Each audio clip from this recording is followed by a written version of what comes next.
Bienvenue à Tout est accompli. Alors, j'entame la deuxième partie de cette vidéo qui est, on parle de l'orientation de la chaîne. Alors, j'ai parlé de prétérisme plein. Je l'ai évoqué très brièvement. Donc, qu'est-ce que le prétérisme plein? C'est une position eschatologique qui considère que tout a été accompli, d'où le nom de la chaîne. C'est pour ça que je m'y suis réorienté dans cette chaîne-là, parce que ce n'était pas la même chose avant.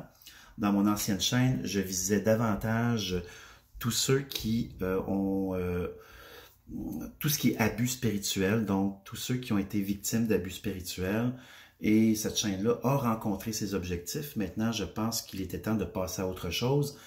Parce que ça faisait déjà un bon 2 ans que je ne publiais plus vraiment et je considère que j'avais fait le tour. Et aussi parce que je sentais que j'étirais un peu la sauce, donc je devenais un petit peu redondant à mon humble avis. Et c'est important, je pense, d'avoir, de reconnaître qu'à un moment donné, bien, on a fait le tour et qu'il faut maintenant passer à autre chose. Donc, c'est pour ça que cette chaîne porte le nom de Tout est accompli. Parce que, selon la doctrine, pas de la dispensation, mais du prétérisme, j'appelle ça doctrine, mais en fait, c'est une position eschatologique. Donc, si on prend la position eschatologique prétériste, alors tout serait accompli en l'an 70, lors de la destruction du temple de Jérusalem et de la Judée par les Romains.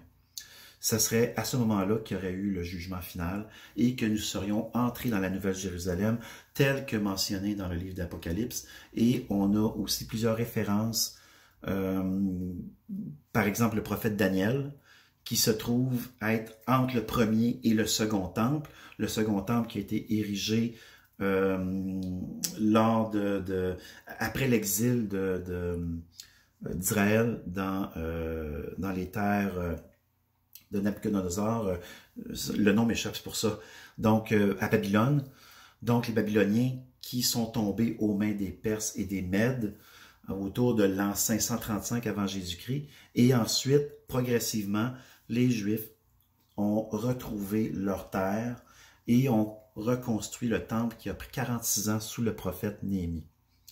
Alors, le prophète Daniel se trouve entre ces deux périodes-là, mais plus proche de la période du second temple, même s'il n'était pas encore, même pas encore la première pierre de poser, mais il avait déjà une vision de ce jugement qui était pour arriver sur Israël. Et on voit certains éléments, si toujours on se fie à la position eschatologique prétériste. Donc, dans les chapitres 9 à 12 du prophète Daniel, on retrouverait plusieurs éléments qui confirmeraient le jugement final en l'an 70. Donc, c'est toujours selon une perspective prétériste plein. Ensuite, on a quand même d'autres éléments qui, selon le prétérisme, montrent qu'il y a effectivement eu un jugement en l'an 70. On a les livres les chapitres de 24 et 25 de Matthieu, donc l'évangéliste Matthieu, dans lequel il raconte que Jésus a fait un discours à ses disciples 2 jours avant sa crucifixion et qui montre que ça va être dans cette génération-là que tout cela va se passer, dont la destruction du temple. Alors, dans une perspective prétériste, bien, ce jugement-là serait déjà passé. Alors que dans le dispensationalisme, c'est pas tout à fait la même chose. D'ailleurs, on pourrait parler aussi de double accomplissement parce qu'il ne faut pas confondre double accomplissement et prétérisme. Dans le double accomplissement, c'est une autre hypothèse qui est évoquée dans le monde évangélique où on dit que oui, c'est vrai, les prophéties se sont accomplies sur Israël et comme ça a été mentionné par les prophètes, les apôtres, les disciples, par Jésus lui-même. Mais ces choses-là vont se reproduire dans l'histoire. Ils vont arriver incessamment. Si on se fie à les recherches qu'on peut faire de manière historique et aussi avec la discipline de l'apologétique, qui est la défense de la foi, Donc, c'est de mettre en relief les faits historiques et les prophéties. Et on se rend compte qu'il n'y existe pas de double accomplissement dans l'histoire prophétique et dans l'histoire générale. Alors, c'est un peu, c'est une façon d'essayer de concilier dispensationalisme et accomplissement qui ont déjà eu lieu. Alors que le prétérisme, plein ou partiel, ne sont pas dans ce registre. Le prétérisme plein affirme que tout a été complètement accompli.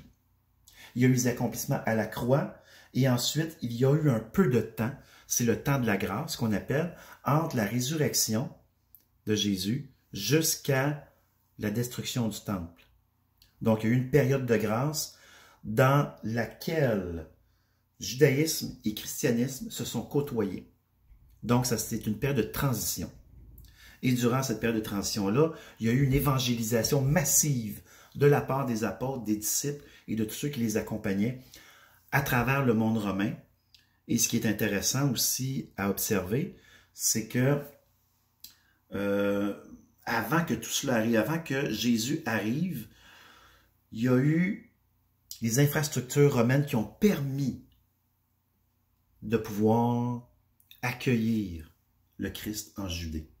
Bien sûr, les Romains ne le savaient pas, ça. Mais à cause de la grandeur de l'Empire et toutes les infrastructures, les routes et tout ça, ça a permis une propagation rapide de l'Évangile chez les Juifs, notamment, ainsi que chez les Grecs. Dans le prétérisme plein, on considère que toute prophétie a été annoncée pour les Juifs, par des Juifs et uniquement pour des Juifs. Et c'est pour ça que l'Évangile a été répandu également pour des Juifs. D'ailleurs, un des arguments du prétérisme, c'est Actes 17-11, alors que l'apôtre Paul s'exprime en ces termes, et là je paraphrase un peu, ces gens de Bérée, donc c'était une ville dans le monde grec, avaient de meilleurs sentiments que ceux de Thessalonique. Donc il y avait une communauté juive aussi à Thessalonique. Parce qu'ils ont reçu l'Évangile avec joie. Ils ont vérifié chaque jour si ce qu'on leur disait était effectivement exact. Donc, à qui s'adresse l'Évangile? Il semble qu'en premier lieu, ça s'adresse aux Juifs, toujours selon ce qu'on constate dans les Écritures, et avec une perspective prétériste, bien, l'Évangile s'adressait aux Juifs. La bonne nouvelle s'adressait aux Juifs. Durant la période de grâce, il fallait avertir les Juifs de cette bonne nouvelle pour ensuite les amener vers Christ. Donc, il y a eu un temps de prosélytisme important durant cette période-là. Ensuite est venu le jugement sur Israël, toujours selon une position eschatologique, prétériste. Il y a des distinctions à faire entre le prétérisme plein et partiel. Je vais simplement me limiter à la principale. C'est qu'on croit les mêmes choses que dans le prétérisme plein. La différence, c'est qu'on attend encore quelque chose parce qu'il doit y avoir une finalité à l'histoire humaine. Personnellement, moi, je n'y crois pas. Je ne crois pas qu'on doit penser qu'il doit y avoir absolument une fin à l'histoire humaine. Ça, c'est de la subjectivité. Et je crois qu'il faut demeurer le plus objectif possible. Moi, mon objectif n'est pas de critiquer une position ou une autre. C'est simplement de les mettre en relief. Et comme il n'y existe pratiquement rien dans la francophonie à ce sujet-là, bien, je pense qu'il y avait un besoin. J'ai un contact à moi qui est docteur en théologie, qui, lui, est prétériste partiel. Je connais un autre docteur en théologie qui, lui, est prétériste plein. On n'est pas nombreux, disons, à adhérer, disons, à cette position-là. Je pense que c'est quand même assez limité, dans la francophonie du moins. Même du côté anglophone, c'est quand même assez marginal comme position. Ce qui est très répandu, c'est le dispensationalisme. Alors, la doctrine de la dispensation, ou si on peut l'appeler la position eschatologique dispensationaliste, bien, consiste à ce que les prophéties ne se soient pas encore réalisées et qu'elles vont arriver bientôt. Parce que dans la Bible, en fait, dans le Nouveau Testament, Jésus dit « Je reviens bientôt ». Mais ça rencontre des difficultés si on a une position prétériste. Parce que quand Jésus dit « Je reviens bientôt », il s'adresse à qui? Il s'adresse à ses disciples. Ce ne sont pas des paroles qui sont envoyées dans l'air pour qu'elles reviennent 2000 ans plus tard. C'est adressé directement à ses destinataires directs, c'est-à-dire ceux à qui il parle. Et l'auteur ne fait que rapporter ce qu'il a entendu. Particulièrement si on regarde les chapitres 24 et 25 de Matthieu. Donc, le dispensationalisme rencontre certaines difficultés, tant au niveau scripturaire que dans une perspective prétériste. Le prétérisme rencontre certaines difficultés également, parce que si tout est accompli et que ça ne s'adressait qu'aux Juifs, alors on a une difficulté de nos jours. Comment, du moins c'est la réflexion que font beaucoup de chrétiens lorsque on évoque cette position eschatologique. Dans ce cas, pourquoi est-ce qu'on fait encore l'Église? Est-ce qu'on doit espérer encore quelque chose? Parce qu'il semble que non. Et, oui, mais la foi, elle, est-ce que je l'ai vraiment reçue dans ce cas? Est-ce que Dieu nous a oubliés? Donc, cette chaîne aura pour but de tenter de répondre à ces questions. Toujours dans une perspective prétériste, et je prends cette position-là sans être prétériste, mais seulement parce qu'il y a un besoin de rencontrer autre chose que ce qui est généralement propagé à travers le christianisme, qui est la doctrine de la dispensation. Il ne s'agit pas de critique, il s'agit simplement de mettre en relief deux positions et de voir en même temps 2 à 4 religions qui croient certaines choses par rapport au temps de la fin. On a le catholicisme, on a l'islam, on a le mouvement évangélique, le judaïsme. Alors, on va voir certaines choses, certaines de leurs croyances, de façon objective, sans porter une critique quelconque envers une dénomination. D'ailleurs, moi, je ne suis pas apte à juger qui que ce soit sur sa foi. Ce n'est pas de mon domaine. Ça, c'est celui qui est en haut. Ce sera à lui de juger chacun. Moi, je ne porte aucun jugement, et encore moins de condamnation. Encore moins.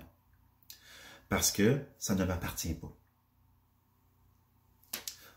Mon objectif, c'est d'accueillir le plus de gens possible de tous les milieux et de ne pas discuter de leur foi, de ne pas mettre en doute leur foi. Au contraire. Ce n'est vraiment pas l'objectif de la chaîne. Ce n'est pas l'objectif de la chaîne non plus d'apporter des critiques négatives sur différentes religions. Pas du tout. Mais de simplement mettre en relief leurs différentes croyances et de les examiner à partir d'une position eschatologique prétériste. Les difficultés qu'on rencontre avec certaines croyances si on prend la position prétériste. Alors, c'est un peu ça, je dirais, le but de cette chaîne. Alors, moi, je vous reviens bientôt parce que je ne veux pas dépasser le 15 minutes que je me suis imposé. Et ce, pour chacune des vidéos. Alors, je vous remercie de votre attention et je vous dis à la prochaine. Merci.